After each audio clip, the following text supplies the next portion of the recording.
কেউ যদি বাড়ি থেকে চলে যায় বা অনেক দূরে চলে গেছে, ধরুন দূর থেকে যদি আকর্ষণ করে তাকে আনতে হয়, তাহলে পরে আপনাদের এই দুটো যন্ত্র কাজে লাগবে।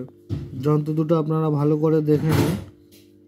শুদ্ধ অবস্থায় স্নান টান করে উঠে শুদ্ধ পোশাকে শুদ্ধ স্থানে বসে এই যন্ত্র দুটি অঙ্কন করবেন। অঙ্কন করলে এই যন্ত্রটি আপনারা কোনো অন্ধকার জায়গায় ভারী কিছু জিনিসের নিচে চাপা দিয়ে রেখে দিতে পারবেন। যদি তার পোশাক থাকে তো খুব ভালো হয়, তার পোশাকের সাথে জড়িয়ে তাহলে রেখে দেবেন। আর এইটা হচ্ছে কি আপনার এই যন্ত্রটা আপনার গাছে ঝোলাতে হয়, তার পোশাকের সাথে জড়িয়ে আপনারা গাছে ঝোলাবেন।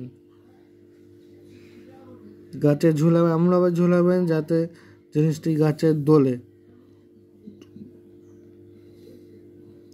তাহলে এই কাজটি করলে পরে কিছুদিনের মধ্যেই দেখুন সে যোগাযোগ করবে এবং সে আপনাদের বাড়িতে যথাযথভাবে চলে আসবে।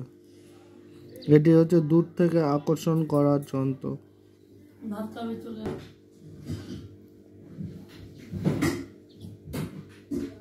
এটি হচ্ছে একটি মুসলিমি যন্ত্র। যেরকমভাবে আছে আপনারা ঠিক সেরকমভাবে যন্ত্রটি অঙ্কন করবেন। এই যন্ত্রটা হচ্ছে আপনার ভারী জিনিসের নিচে চাপা দিতে হবে। তার জামা যদি কাপড় থাকে জামা কাপড় দিয়ে চাপা দেবেন, নাহলে তার নাম লিখে দেবেন, পিছনে নাম লিখে চাপা দেবেন। আর এটাও তার নাম লিখে গাছে ঝোলাবেন। আর যদি জামা কাপড় থাকে জামা কাপড় জড়িয়ে তাতে নাম লিখে গাছে ঝুলিয়ে দেবেন যাতে দোলে, হাওয়া খেলে হাওয়াতে যাতে দোলে। 1 মাসের মধ্যে আপনারা রেজাল্ট পেয়ে যাবেন। ঠিক মতো কাজ করা তো আরও তাড়াতাড়ি আপনারা রেজাল্ট পাবেন। এই যন্ত্রটা গাছে ঝোলাতে হবে। আর এই যন্ত্রটা আপনার ভারী জিনিস দিয়ে চাপা দিয়ে অন্ধকার জায়গায় রাখবেন যাতে আলো না থাকে। আর যত ভারী জিনিস চাপা দিতে পারবেন তত ভালো হবে।